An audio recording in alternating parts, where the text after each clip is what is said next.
let's break down these Eastern Conference teams. I'm recording this before the Hornets and Magic game. I would assume the Hornets would win because the Magic just seemed like an all-time bad vibes team. But if you're watching this after that game, I'm not going to break down the 6 seed. We're just going to go through the 7 teams. I think the Sixers are really intriguing because they do have a lot of athleticism on the wing. They do have some good scoring options with Tyrese Maxey. VJ Edgecombe put 30 on the Thunder a couple of weeks ago, and they have Paul George. But if Joel Embiid comes back, I don't think he will. Will he be at 100%? But hypothetically, let's say Joel Embiid is at 100%. The Sixers team can be a little bit frisky. I'm not gonna do that though. I'm not gonna do that. I don't think they're that good. Quite frankly, I just don't think they're that good. The Toronto Raptors are the 5 seed. I think they're not as good as the Atlanta Hawks, even though the Atlanta Hawks are the 6 seed. The Raptors got swept by the Knicks. They lost, and they played them 5 times. They got swept by the Knicks. They lost to them 5 times. They got swept by the Celtics in the regular season. They are 1-2 against the Raptors, but they did sweep the season series against the Cleveland Cavaliers. But all of those games were before the Cavs acquired James Harden and were before November 25th. So the Raptors have done a really good job beating teams they should. They have struggled against teams that they shouldn't. Brandon Ingram, RJ Barrett, Scotty Barnes. That's a lot of athleticism. That's a lot of size that the Cavs don't necessarily have. And the Cavs have struggled a lot against teams that have good offensive output from the wings. The Boston Celtics have had their way with the Cavaliers because the Cavs don't have defenders. Like DeAndre Hunter's their best wing defender. That's a bad matchup for like Brandon Ingram, Scotty Barnes, RJ Barrett. So I think the Raptors actually do match up really well against the Cleveland Cavaliers because of the Cavs' lack of size and versatility on the wing. But they do have size though. And the thing is, the big four in Cleveland, if you will, Evan Mobley, Jared Allen, James Harden and Donovan Mitchell, they just haven't played a lot together. I think it's like 70-something minutes in total that they've played together. They are outscoring their opponents by like 30 here, I have it right here. They're outscoring their opponents by 35 minutes in the 76, or 35 points in the 76 total minutes that they played together.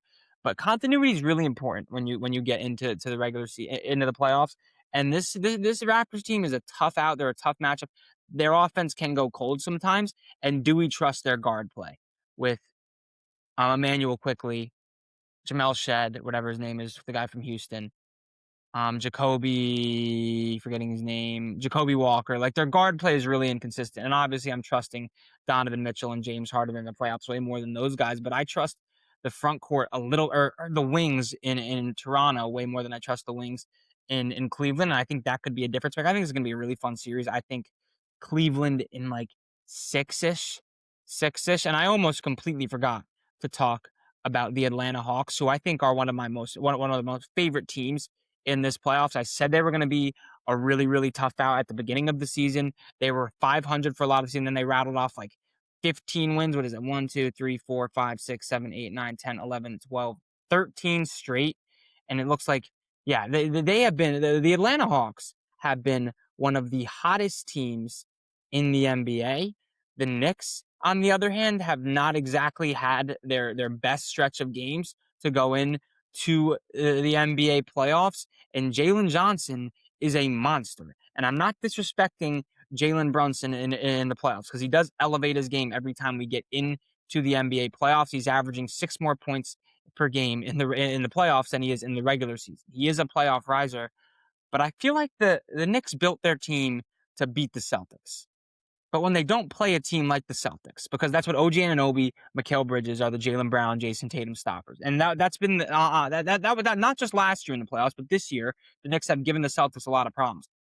But the Knicks aren't exactly built to beat any other team in the East, and that was the problem against Indiana. And Jalen Johnson is a real problem. And I understand there's not a lot of experience on this Atlanta Hawks team in the playoffs. I think CJ McCollum is going to have to be a huge scoring. He's going to have a pretty big scoring output for them, especially when the going gets tough and they get into the clutch. But athletic, 3-point shooting Atlanta Hawks team against a New York Knicks team whose second scoring option is going to be Karl Anthony Towns. I don't think he's good enough. I don't think Cat is good enough. He's going to have an opportunity to prove me wrong in this series. But I feel like this is a 7-game series between one of the best 3-point shooting offenses in the NBA, with one of the most athletic teams in the NBA, and CJ McCollum who is one of the most experienced veteran scorers in the NBA, against a team that is really versatile defensively, lacks a lot of three-point shooting, but has Jalen Brunson, has the size and rebounding advantage down low. And it's not Tibbs this year. And I feel like the knock on Thibodeau is that, okay, his players play the most out of any team in the country, or a team in the country, team in the league, that when we get to the playoffs, they run out of gas. And that won't be the case because they don't have Tibbs this year. So maybe that'll come into play here. Hawks next. I don't have a prediction yet. But I'm gonna have to really. This is the hardest series for me to pick. Honestly, I think the Hawks are a real problem. They were one of the teams that I was bullish on earlier in the season, and they've been playing some of their best basketball post the Trae Young trade. So the Hawks next series, I don't have a verdict on it yet. I think that series is going 7 games, despite the Knicks playoff experience, and I feel like there's more pressure on this Knicks team than there has been over the last few years in the playoffs. Like, they weren't supposed to beat the Celtics last year. But there's some real expectations. You trade these 5 first-round picks for Mikal Bridges, you better start producing. You acquire Karl Anthony Towns, you better start producing. I don't know if they have that dog in them where they can rise up to the moment. I know Jalen Brunson can. It's not a matter of Jalen Brunson. It's like, what are these other guys going to do? When is Karl Anthony Towns going to step up? Can he be a number 2 option on a team that gets out of that plays in NBA Finals? Can he be a number 2 option on a conference champion? Because I don't think the champions in the Eastern Conference. No disrespect to the East, which I think is a very underrated. Like, I think the East, not only was it better this year than it was over the past few years, but I think the East is on the ascension. I think the East is on the come up for sure with some of the young teams they have going on there. And I know the Orlando Magic, it was a down year for the Orlando Magic, but they're a young team with the number 1 overall pick that looked like he was ready to take the league by storm and had an uncharacteristic down year. The Charlotte Hornets is a bunch of 24-year-old top 5 picks. You still have Boston. You still have the Pistons, who are a really young ascending team. The New York Knicks aren't really that young. So I think if any team's on the way out of these top tier teams, it's the Knicks. Can't sleep on Donovan Mitchell and the Cavs, but they're in that same tier with the Knicks, where eventually they need to break through, or it's going to be a downward spiral. The Hawks are really young. So the East isn't as much of a joke as it has been in years prior. The Pacers next year, once Hallie comes back, Giannis is still in the picture. So they have some guys here. They have some guys. The Wizards have some really good young pieces, and then they're going to get an AJ DeBanza or a Darren Peterson or a Caleb Wilson theoretically. So the East isn't as bad as it has been in years past. You're starting to see, I think, a little bit of a shift. The shift is starting where if teams like the Knicks or the Cavs don't get over the hump soon, you're going to start seeing these teams like the Hornets and the Magic, same way the Pistons were a 6 seed last year, 1 seed this year. You're going to start seeing some of these young teams continue to ascend, while these aging teams whose windows are closing start to recycle back to the middle, to the bottom of the conference. So it's a really crucial couple of years here if you're the Cavs and you're the Knicks. And I think one of them is in a better situation right now to go on a run than the other, and we'll get into them right now. Let's talk about the Cleveland Cavaliers, because I feel like people are getting lazy when it comes to their assessment of the Cavaliers and just going with the James Harden playoff choker cop-out. And they're not actually giving Cleveland Cavaliers any time of day because James Harden's on their team. But here's the thing.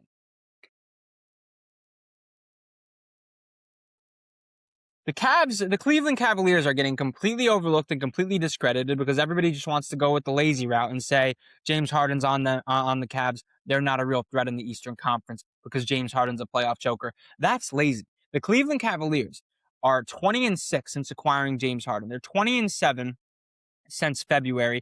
They have the 4th best record in the NBA, the 2nd best record in the Eastern Conference since February. They lead the NBA in fourth quarter comebacks. Their only concern is the defensive side of the ball is really inconsistent. It's not great. Jared Allen, Evan Mobley, James Harden, Donovan Mitchell also haven't played a lot of minutes together, but in the minutes they have played together, 76 of them, they're outscoring opponents by 35. The Cavs have the most wins this season when trailing in the fourth quarter. Donovan Mitchell's going to break through eventually. He finally has a running mate, theoretically, that he can lean on, that has legitimate playoff experience, albeit James Harden playoff experience. He has it. He's played in the playoffs. You can't dispute that. I trust Harden more than I trust Darius Garland, for sure. They have the front court to be a dominant team on the glass, to be a dominant team at protecting the rim. They have the athletes, kind of like they're going to need a big series out of DeAndre Hunter as a role player. But they have been playing some of the best basketball in the NBA over the last few months of the season, and nobody seems to be talking about the Cleveland Cavaliers as a legit contender in the Eastern Conference. And I just want to put my foot down and say, don't overlook the Cavs. That being said, the Raptors are a really tough matchup. The Raptors beat are 3-0 against the Cavs, but that was before the Cavs got James Harden. That was all those wins came before the calendar even turned December. So don't sleep on the Cavs. Don't overlook the Cavaliers. And the Cavs have come in like they stink against the Celtics. The Celtics are just a brutal matchup for them. So things kind of broke their way where they won't have to play the Celtics until the Eastern Conference Finals, theoretically, if they were to get there. Can they beat the Pistons? I don't know. I don't know. I think they have the size down low to neutralize Jalen Duren. They don't have the wing, but they struggle against teams that have good offensive output from their wings, and Detroit doesn't have that with Tobias Harris and I guess was Asar Thompson's on the wing. I think they could beat the Pistons in a 7-game series. I do. I think they could beat the Pistons in a 7-game series. I think they can beat the Knicks in a 7-game series. They've split the season series with the Knicks. It's just I think the Celtics beat them in 5.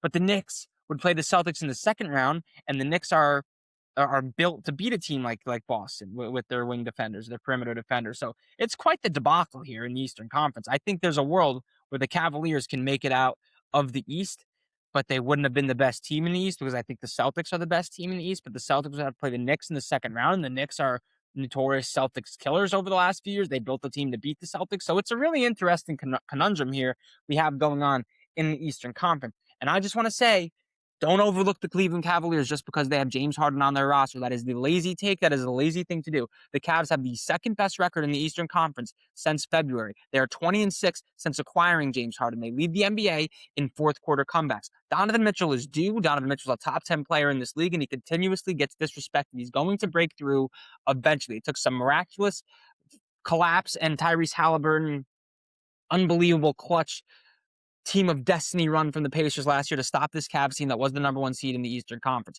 Don't overlook the Cavs. James Harden's playing some really good basketball. He's a better running mate to Donovan Mitchell than Darius Garland is, okay?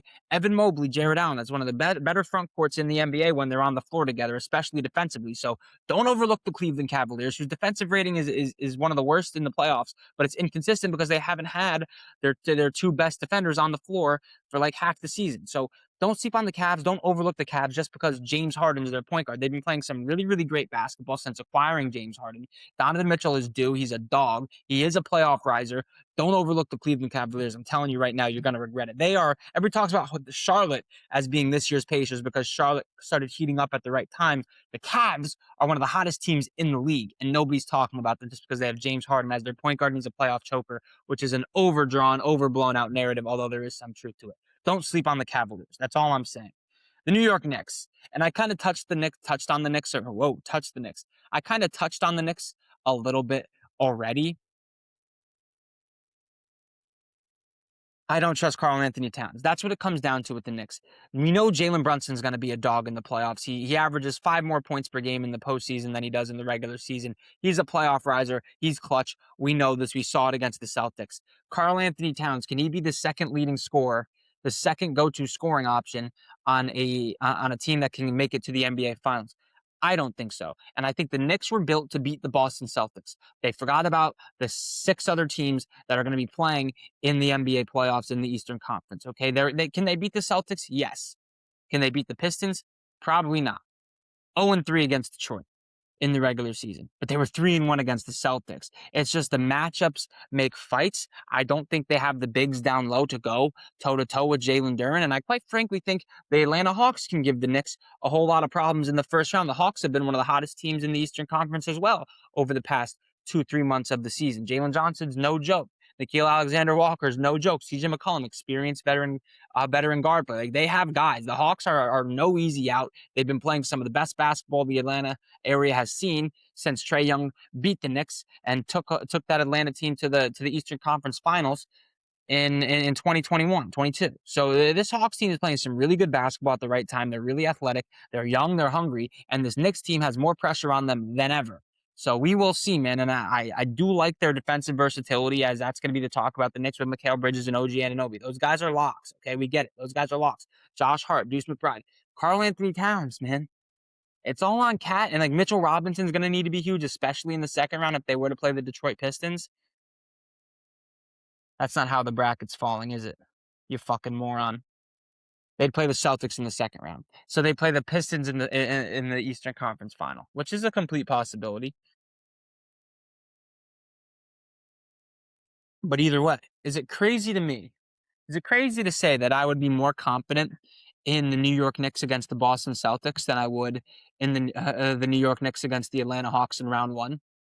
That's how I legitimately feel, and I might be psychotic for feeling that way. But like, if the Knicks get to the second round, I think they just have the Celtics number. Whereas I don't know about Atlanta. I think Atlanta can beat the Knicks in the first round. Like, I'm more confident in the Knicks beating the Celtics in the second round than I am in them beating the Hawks in the first round. But obviously, the Celtics are a better basketball team than the Atlanta Hawks are. It's just the Knicks have been Celtic killers even going back to last year. And you could argue that last year's Celtics team isn't as good as this year's Celtics team, even though this year's Celtics team is way better defensively, way better on the bench. But they're not going to have a healthy Jason Tatum the way they had a healthy Jason Tatum for the first 5 games in last year's playoff series. So it's quite the conundrum here with the New York Knicks as well. And I'm going to stand on that. I'm more confident in the Knicks beating the Celtics than I am in them beating the Atlanta Hawks, because the Hawks are a real wild card in this bracket right now. Let's talk about the Celtics, bro. I talked about him yesterday. I think Joe Mazzulla is the coach of the year. He's the fucking best. The Celtics are disgusting. I don't know what you want from me. The Celtics are really, really good. They play the number one defense in the NBA. They score more points off the bench by 5 points per game than any team in the NBA. Jaylen Brown's playing like a top 5 player in the NBA. They allow the least amount of points in the paint in the NBA. They've allowed the least amount of points in the paint out of any regular season team this decade, which is insane. They're getting Jason Tatum back, who hasn't even been that good, but media is just glazing him for no reason. I mean, he's barely averaging over 40% from the field. But either way, Jason Tatum, you'd rather have him than not have him. And you'd think maybe the defense would fall off a little bit inserting Tatum back into the lineup, just because how well is he moving laterally? Can he keep up in switches? Can he fight through screens? Is he the good Jason Tatum defender that was all defense team of the past few seasons? And it turns out, yeah, he's still pretty good at defense. The Celtics defense has been not lost a step. You could argue it's been better since Tatum's gotten back. So yeah, the Celtics are really good. Joe Mazzulla is the best coach in the league. They're a problem, bro. They're going to be a problem. I don't want to see the Knicks in the second round. If I'm them, if I'm a Celtics fan, I'm rooting for the Atlanta Hawks, because the Knicks are built to beat the Celtics. But yeah, the Celtics are good. I'm not going to glaze them too much. They're really good. The Detroit Pistons are my boys, bro. The Detroit Pistons are my boys, bro. If you guys were here back before the NBA season started, I previewed the NBA. I previewed the Western Conference. I previewed the Eastern Conference. I said the Detroit Pistons can win the Eastern Conference. The Detroit Pistons are now sitting pretty as the number one seed in the conference. Is Cade Cunningham 100%? That's what it comes down to. Coming back from a collapsed lung, not easy. I mean, not that I've done that, but I can't imagine the breathing is going to be the same. You need your lungs for this NBA, for the high intensity. Like, you need to be in the best shape of the season going into the playoffs. That's undeniable. A collapsed lung makes me feel like I'm not that confident he's going to be in the best shape of his career. Either way, the Pistons are really good. They're a fun team. But if they match up with the Charlotte Hornets in the first round, I think that could be trouble, because they do not shoot a lot of threes. They are 28 in the NBA in 3-pointers made, and about league average in 3-point percentage, against a team like Charlotte that leads the NBA in 3-pointers made and is top 3 in the NBA in 3-point percentage, that just likes to sprint and run and has so many athletes. But when you get into the playoffs, it does become more of a half-court game. LaMelo Ball can run a half-court offense, though. It's not like he can't. I trust Cade Cunningham way more than I trust LaMelo Ball to run a half-court offense, and LaMelo would rather be running, but still. It's very, very intriguing matchup. But the Pistons defense is elite, especially on the perimeter. They hold teams to under 35% from three, which is the lowest in the NBA. They are the best team at defending the 3-point shot. They also have so much depth. Dennis Jenkins, I hope I'm saying that right, has been a revelation for this guy. I remember hearing about him, turn him on. The guy's a bucket. I mean, the guy's just a walking bucket. 26 against Minnesota, 30 against the Lakers. He can provide a good scoring spurt off the bench. Same thing with Karis LeVert. They have good depth for Jalen Duren with Isaiah Stewart, B-Ball Paul Reed. The Pistons are as good as advertised. And if Cade is playing 100%, they're a real national champion. I'm stuck in college basketball. They're a real NBA Finals, NBA championship contender if Cade Cunningham is at 100%. But then again, you'll be hard pressed to find a guy that glazes Cade Cunningham as much as I glaze Cade Cunningham. But either way, the Pistons are as good as advertised. Win OT against the Thunder. They beat the Thunder in February. They beat the Lakers while the Lakers were on their tear. They're 2-1 against the Celtics. The Pistons can win the Eastern Conference for sure if Cade is at 100%, collapsed lung, knee issues. I don't know if he's at 100%, and they're going to need him. They're going to fucking need it. They're going to need him. So I'm bullish on the Pistons. I love the Hornets, and I think the Hornets give them a real run for their money, but their perimeter defense is good enough where they'll be able to navigate a couple of really, really hot shooting nights